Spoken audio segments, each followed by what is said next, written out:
Ова е стартот на тешките неколку дена за Тереза Меј, која се соочува со напорна задача да го увери парламентот дека нејзиниот договор за Брекзитот е најдобриот договор за заминувањето на Британија од Европската унија.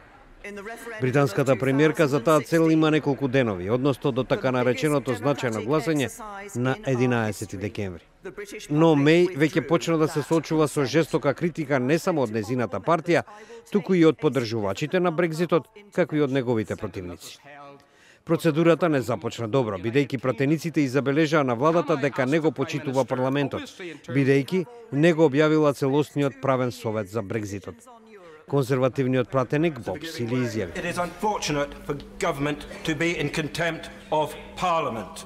Would she agree that it is worse for Parliament to be in contempt of the British people, which is what will happen if we do not deliver on Brexit? Од друга страна, главниот правен советник на Европската унија отвори нов фронт во битката, наведувајќи дека Британија има моќ да го запре целиот процес на излегување од унијата и отина Тереза Меј не и треба објаснување од Европската унија за да го укине членот ПС, што е пак музика за ушите на активистите кои се борат Британија да остане во унијата.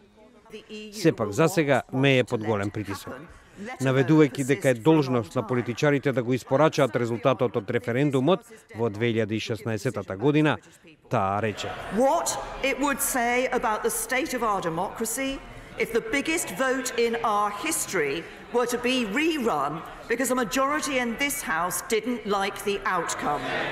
Ако Меј ги надмине тешкотиите и победи на гласањето во парламентот, Британија ќе напушти Европската унија на 29 март под условите заверени од Брисел. Со тоа ќе се означи незиното најголемо трговско и надворешно политичко поместување во изминативе над 40 години. Британската премиерка ги предупреди пратениците дека ако не успеат да ја поддржат, тогаш Британија би се соочила со опасност да се најде во економски хаос. Наредните неколку денови ќе ја покажат моќта на опозицијата во Британија.